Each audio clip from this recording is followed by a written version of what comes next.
Hello students, as you know we have completed up to question number 10th of relation and functions in the last video. This is the third part of exercise 1.1 of relation and functions, and today we start from question number 11, that is, so that the relation R in the set A of points in a plane given R equal to PQ, distance of the point P from the origin is same as the distance of Q from the origin, means P and Q equidistant हैं from the origin, is an equivalence relation. तो देखिए set क्या है, set ए किसी plane में सभी points का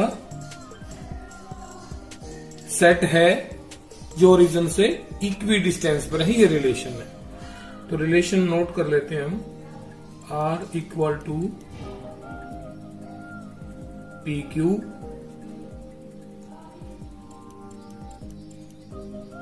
distance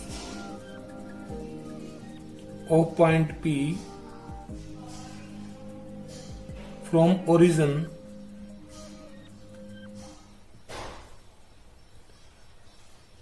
is same as the distance of Q from the origin.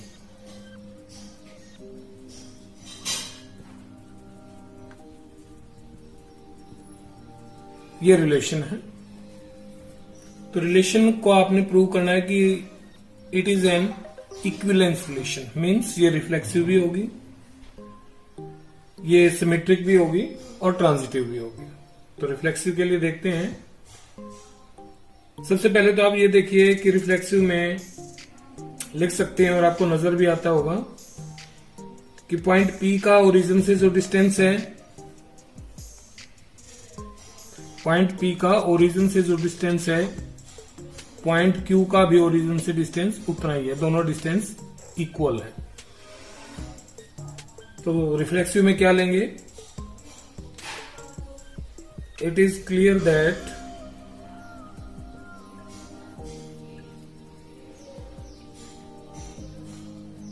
PP belong to relation, है ना. पीपी अगर कोई पॉइंट लेंगे तो दोनों क्या होगा, पी का डिस्टेंस और ये फिर वही पी है, क्योंकि दोनों सेम होते हैं तो दोनों डिस्टेंसेस इक्वल होंगे, because distance of points P equal to P है ना, डिस्टेंस ये पॉइंट्स लिखे हैं, is same from origin. So relation is reflexive. Now symmetric, as PQ belong to relation. मान लेते हैं इसका मतलब क्या है कि distance of P from origin equal to distance of Q from the origin. Then also QP. तो इस स्थिति में भी दोनों डिस्टेंसेस क्या होंगे, Q और P का ओरिजिन से इक्वल ही रहेगा, belong to relation. So R is symmetric. And transitive में भी आप लिख सकते हो कि let PQ belong to relation and QR तो यही है, QS मान लीजिए, QS बिलोंग टू रिलेशन. अब इसका मतलब क्या है, ये आपने जमाने की P का डिस्टेंस ओरिजिन से Q के ओरिजिन से डिस्टेंस के इक्वल है, यहां Q का डिस्टेंस ओरिजिन से जो है उतना डिस्टेंस S का है. तो then PS also belong to a relation. So R is transitive. Hence, a relation which is hence R is equivalence a relation. ठीक है ना, क्योंकि ये रिफ्लेक्सिव भी है, सिमेट्रिक भी है और ट्रांजिटिव भी है, तो इस रिलेशन को हम इक्विवेलेंस रिलेशन कहेंगे. इसमें एक फर्दर एक पॉइंट पूछा गया है, so that all point related to the point P not equal to 0 0. यानी कि जो ये पॉइंट्स आप लेंगे ये आप ओरिजिन नहीं लेंगे, इस पॉइंट को छोड़ दो. Is the circle passing through P with origin at centre. बिल्कुल सही है, क्योंकि जितने भी आप यहां पॉइंट्स लेंगे सभी P यानी कि P Q R S what ever, जितने भी पॉइंट्स लेंगे वो हर स्थिति में ओरिजिन से इक्वी डिस्टेंस पर होंगे. यही हमारी रिलेशन गिवन थी. तो एक तरह से all the point P not equal to 0 0 forms a circle with radius PO. You can say with radius, assume कर लीजिए, let the distance of P to the origin equal to K. तो K क्या होगा, उसका एक तरह से radius होगा, क्योंकि सारे P इक्वी डिस्टेंस पर है, तो ऑफ कोर्स एक सर्कल फॉर्म करेंगे. इसको आप लिख लेंगे. Okay, now we move to the question number 12th. इन 12th question, so that the relation are defined in the set A of all triangles as R equal to. तो relation में यहां note कर लेता हूं, relation equal to T1 T2 such that T1 is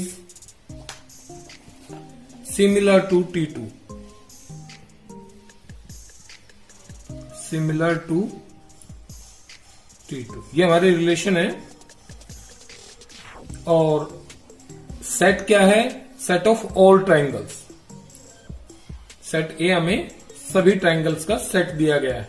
okay, और relation क्या है उस सेट में से, कि वो दो ट्राइंगल जो एक दूसरे को सिमिलर हो, वो सारे pairs. Okay, now consider 3 right angles, is equivalence relation. First of all तो हमें ये इक्विवेलेंस रिलेशन प्रूव करनी है. चलते हैं, देखें रिफ्लेक्सिव के लिए वही, कि अगर T1 क्या बिलोंग करेंगे रिलेशन में. T1 मीन्स एक ट्राइंगल क्या खुद के इटसेल्फ के सिमिलर हो सकती है. बिल्कुल, हियर क्लियरली है ये T1 belong to relation because T1 is similar to T1 यानी कि itself. Okay, so R is reflexive. Now symmetric के लिए, as T1 T2 belong to relation, it means कि T1 is similar to T2. जब एक triangle दूसरे के similar है तो दूसरी भी पहले के सिमिलर होगी. Then also T2 T1 belong to relation. So क्या आप लिखना चाहें, लिख भी सकते हैं कि T2 is also similar to T1. So R is symmetric. And for transitive, let T1 T2 belong to relation. It means T1 similar to T2. T2 T3 belong to relation means T2 is similar to T3, then check कीजिए क्या T1 T3 belong करेगा relation से? बिल्कुल करेगा। ये दोनों आपस में सिमिलर है और ये इसके सिमिलर है, तो T1 और T3 भी सिमिलर होंगे, belong to relation. So R is transitive. It means क्या हो गया कि relation is reflexive, relation is symmetric and relation is transitive. So relation is equivalence. Okay, थोड़ा सा और एड ऑन किया गया है इसमें भी। अब क्योंकि रिलेशन हमारी है कि T1 is similar to T2, दोनों ट्रायंगल सिमिलर होने चाहिए, तो इसने कहा कि consider 3 right angle triangles with side. अब 3 राइट एंगल्स ट्रायंगल ली हैं 3, 4, 5।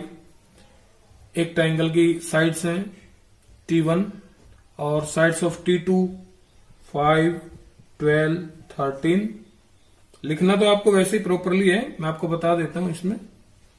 और T3 with side 6, 8, 10। Which triangles among T1, T2 and T3 are related. तो इनमें से कौन से रिलेटेड है? रिलेटेड का मतलब कौन सी हमारी रिलेशन से संबंधित है। देखिए, और रिलेशन से संबंधित कौन सी होंगी? जो दो ट्रायंगल सिमिलर हो। आप सिमिलर देखिए, सिमिलर में क्या होता है, कोरस्पॉन्डिंग साइड्स प्रोपोर्शनल होती हैं। तो 3, 2, 6 ये तो नहीं है, ये देखिए ध्यान से, आप इनका रेशियो इक्वल लिख सकते हैं। ये आपकी ट्रायंगल मान लीजिएगा गिवन है T1 है, ये T2 है और ये T3 है। तो here sides of T1 and T3 are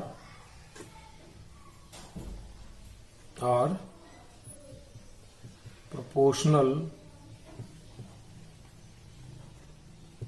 so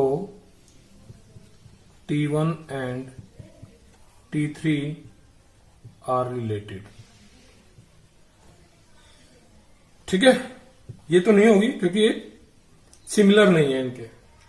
okay, and 13th question, so that the relation R defined in the set A of all polygons। अब देखिए सेट A है all polygons का। polygons क्या होती हैं?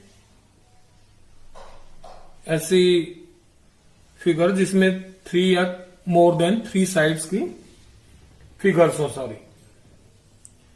तो ट्राइंगल हो सकती है, क्वाड्रिलेटरल्स हो सकती हैं, pentagon, hexagon and up to so on. ये सारी की सारा जो है हमारा एक सेट ए है ऑफ ऑल पॉलीगन्स। और रिलेशन क्या दी है?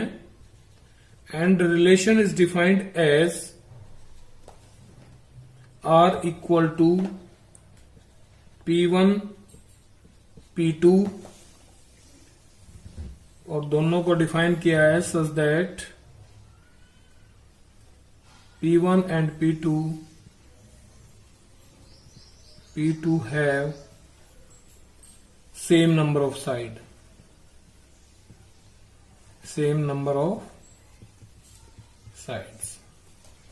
बात आई समझ में कि सेट ए तो सभी पॉलीगन्स का सेट है, उसमें ट्रायंगल्स भी हैं, क्वाड्रिलेटरल्स भी हैं, और इससे जितने भी अधिक साइड वाली फिगर्स बनेंगी सारी हैं। लेकिन रिलेशन क्या है कि P1 और P2 में सेम नंबर ऑफ साइड होनी चाहिए। या तो दोनों ट्रायंगल्स हैं, या दोनों क्वाड्रिलेटरल्स हैं, या पेंटागन है, अप टू सो ऑन। ठीक है ना, ऐसे हैं। तो इसको हमें क्या प्रूव करना है कि ये है इक्विवेलेंस रिलेशन। ओके, सबसे पहले वही reflexive. It is clear that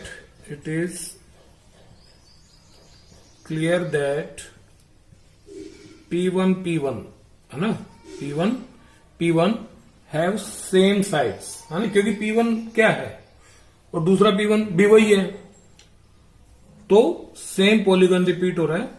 it is clear belong to a relation. So इसका कॉज भी लिख सकते हो आप कि number of sides in P1 are equal to P1 itself. So R is reflexive. Clear? Transitive में आप देख सकते हैं सिमेट्रिक के लिए as P1 P2 belong to relation, it means कि number of side in P1 equal to number of side in P2. Then क्या P2 P1 भी बिलोंग करेगा रिलेशन से? बिल्कुल करेगा, नंबर ऑफ साइड्स इक्वल है दोनों में. So R is symmetric. अब ट्रांजिटिव के लिए let P1 P2 belong to relation, P2 P3 belong to relation. इसका मतलब क्या है कि दोनों में नंबर ऑफ साइड्स इक्वल है, इन दोनों में भी नंबर ऑफ साइड्स इक्वल है. तो क्या देन P1 P3 बिलोंग करेगा रिलेशन से? ऑफ कोर्स करेगा, क्योंकि दोनों P1 और P3 में भी नंबर ऑफ साइड्स इक्वल रहेंगे. Then belong to relation. So R is transitive and hence relation is equivalence relation. Okay, now इसमें भी थोड़ा सा एड ऑन किया गया है कि what is the set of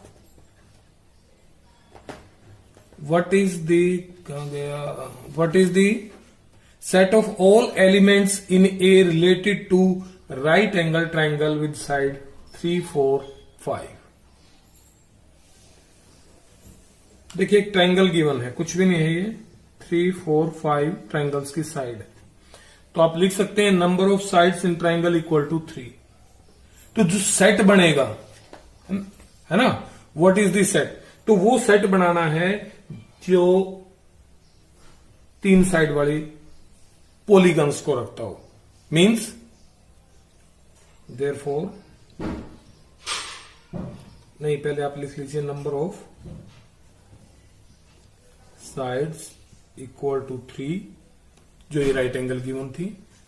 so the required set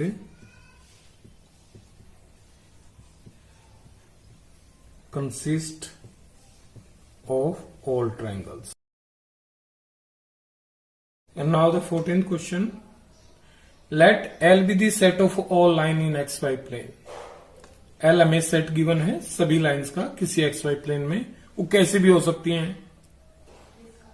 and relation है, relation is defined as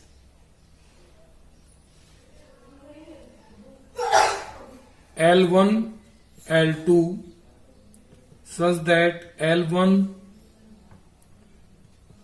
is parallel to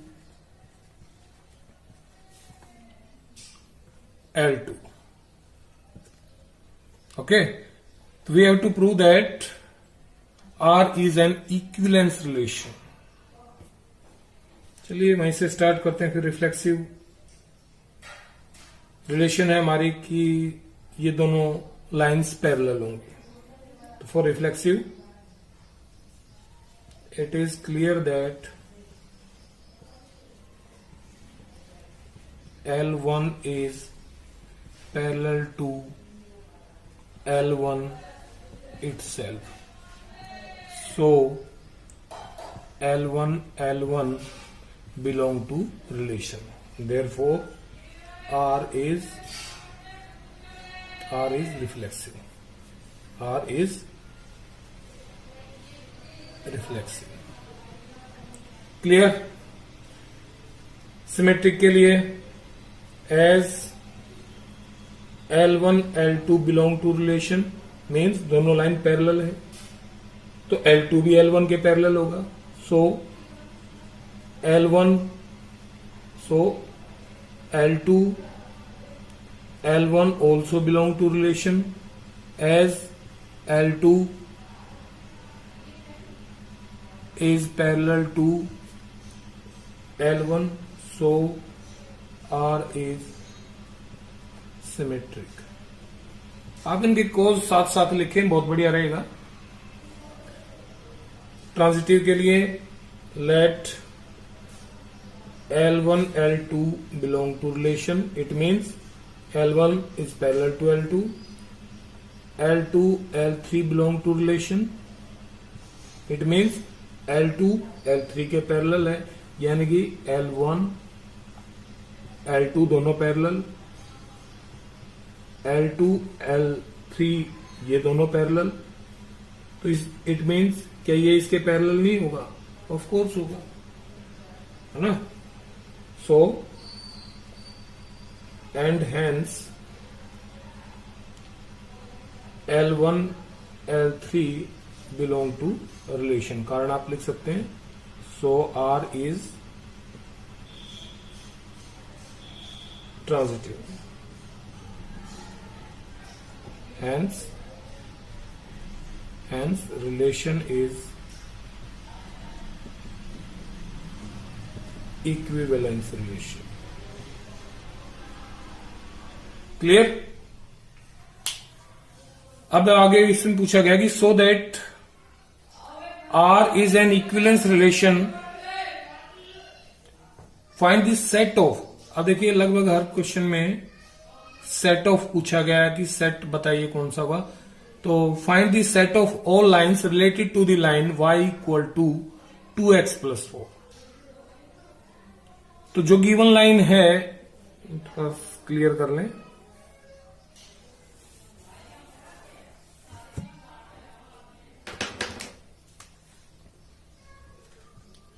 we have the given line y equal to 2x plus 4। अब इस लाइन से related होनी चाहिए और वो सेट लिखना है सभी लाइंस का। तो इस लाइन से रिलेटेड क्या होंगी? रिलेशन क्या है हमारी? दोनों लाइन पैरेलल होनी चाहिए, L1 is parallel to L2। तो सेट क्या होगा?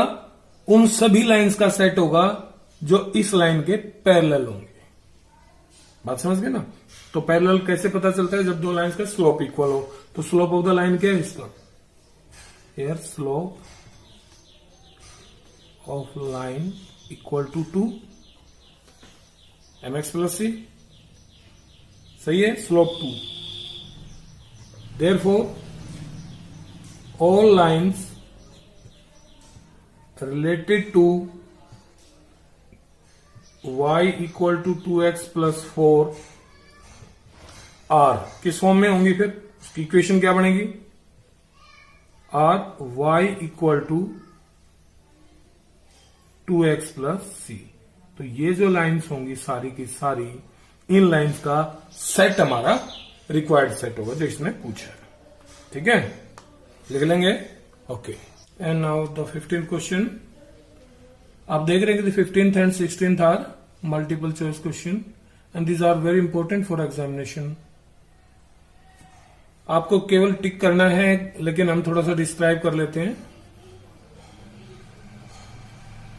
We have the set let A equal to 1 2 3 and 4 and relation is 1 2 2 2 1 1 4 4 1 3 3 3 3 2। तो सेट भी गिवन है, रिलेशन भी गिवन है। अब करेक्ट आंसर आपको चूज करना है कि इनमें से कौन सा होगा। तो आप देख सकते हैं कि हमारे पास सेट ए में 4 एलिमेंट्स हैं। तो रिफ्लेक्सिव के लिए तो 1 1 2 2 3 3 4 4 ये रिलेशन में होना चाहिए। क्या है? 1 1 चेक कीजिए, ये रहा 1 1 2 2 3 3 4 4। तो रिफ्लेक्सिव तो ये है ही है, लिखने की जरूरत नहीं है, केवल वैसे नोट कर लेते हैं। Relation is reflexive. Okay, as x x belong to relation for all x belong to A. Done.